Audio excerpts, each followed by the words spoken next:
Hello, good morning, everyone. My first lecture on the thousand character classic.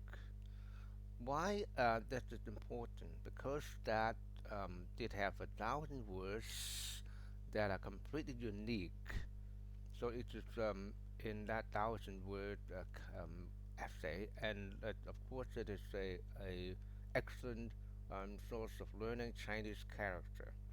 Not only for those who don't know Chinese, but even for those who know how the basic Chinese, it is also a very great source to know much about the Asian uh, culture of China and that know a lot of become an expert in Chinese. Um, yeah, because Chinese is a very different kind of language comparing with the rest of the languages, such as English or German. Is that you don't have a alphabet. It cannot be. No, we remember how to write it, basic from the sound. So they're completely different. Every word is a picture. Every character is the picture. But it doesn't mean that it's difficult. Actually, this is you don't need to know a lot of vocabulary. A thousand words or say a thousand characters is actually more than enough. Basically, if a person can know about 200 or 300, I would say they know a lot about Chinese already because it is basically it's a kind of combination language. They combine, put different words or characters in different kind of combination, and you know the meaning is very different. Okay, having said that, it is a huge project. I think for 1,000 words or 1,000 characters, that if you start have one character per word per day, it would take 3 years or more to complete it because it may not be every day that you can produce the explanation on each of those characters. But it's a huge project for myself and also for any person who interested to follow my video in this series. Okay, having said that, we start with the first word.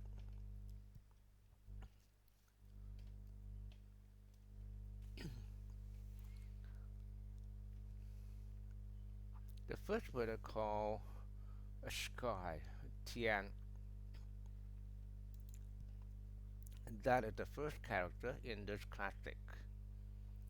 And in this, it now modernized the writing. We have the Unicode. So you know the Unicode for this word is 5929. You copy it and you can actually,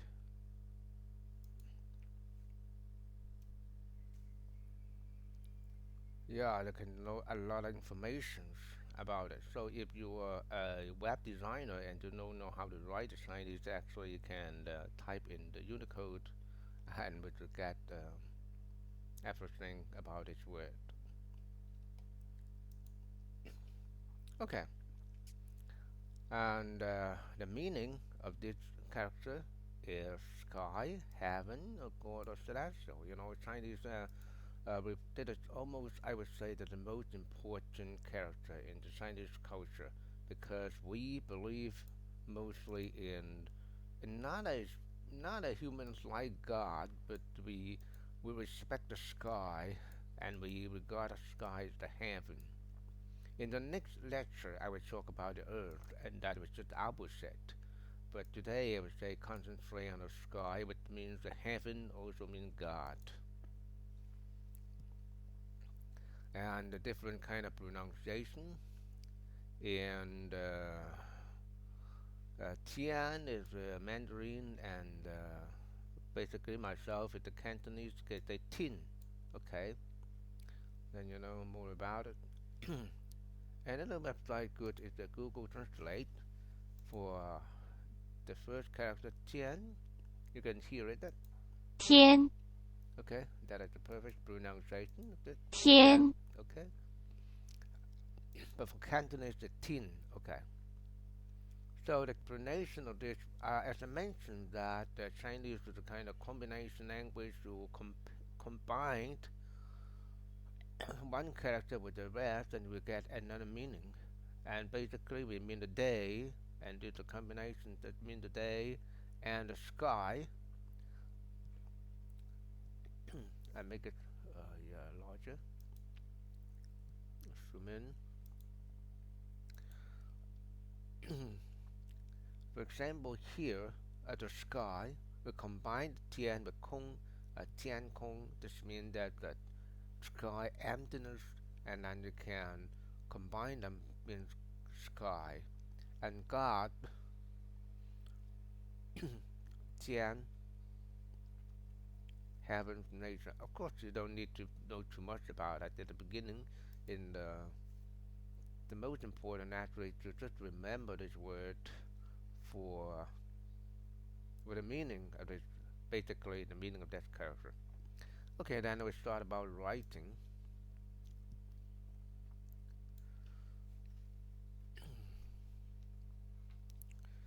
Okay, now you must for Chinese character, we have the I would make the quadrant here.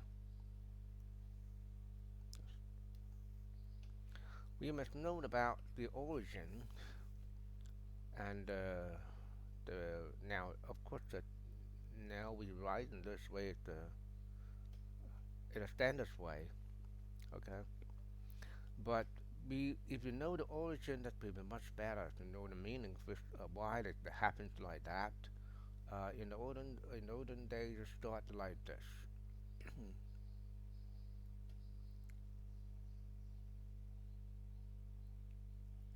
Then you know very well that actually means the human being, right? This part is the human being, and that means the sky above it. Okay, so you know the meaning. From this, we come here. So that is the basic character that we use normally in Taiwan, Hong Kong, and even mainland China now. Because mainland Chinese, I would explain also in other part of the lecture that we have simplified it. But now for this character, there's no simplification, and we can use the same character like that. Okay. And one interesting form of Chinese character is like a shorthand, and they're very beautiful and very fast. And one way is like that. Okay, this means that now I cancel all, and that is the most interesting form of Chinese writing is the, the shorthand or the fast way. Okay, it's a very good picture, and when we start combine with the rest, for example, the sky and the earth, Tiandi, we can write in this way. But normally we write from top to the bottom for traditional Chinese. So it looks very beautiful. Okay. Of course, the normal way is not like that. Normal way.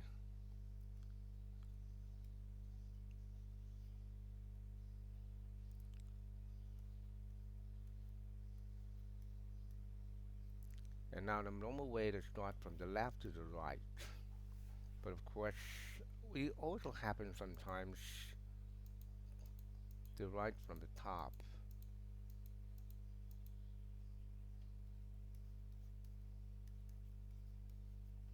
and so on, and then start with the next column.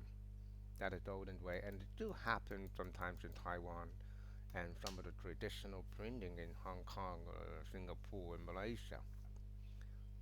Okay, so all in all, that is, and you can listen again to the sound of this character. 天 Okay, and we can come back to this essay. So we start from the first one now, and history, Korea, tax. Yeah, so we get a complete text. Now today we cover this word, this character, and tomorrow or day after tomorrow, I don't know about my timing, and that we have the second one, a third one, and the fourth one, so on, and we can complete it within the 3 years for the old thousand words, and no repetition of any character.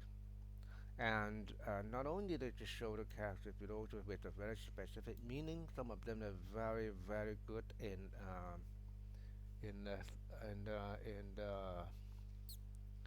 how did that word? No, no, no.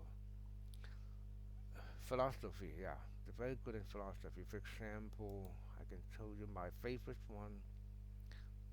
Yeah, if you have a mistake, you have to correct it.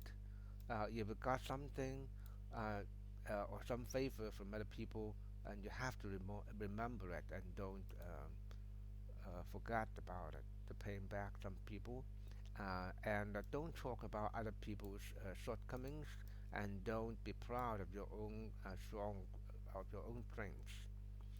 Some of them are very good teachings, and some of them, yeah, okay. When you have some bad things, it's because that you have a bad habit, and you have a lot of luck. It's because you have to do something good. And if you have a lot of treasures, that's really not treasurable, but it don't can't compete with even 1 minute of time. And you have to respect your father and your king, and it calls strict and also obedience, and the many many things that's really good. And not only the Chinese character, but you actually learn a lot about the Asian, the real Chinese culture, not the one nowadays. But some Chinese not behaving very well, but really there's some in that I would say that's a real Chinese culture. We are humble, and we are diligent, and we loyal both to our father and to our king. Okay, that is the way the Chinese behave in the past. Okay, I would say the combination of Taoism and Confucianism and even some Buddhism, that all combine into these thousand words. So I think it's really worthy to spend some time on it.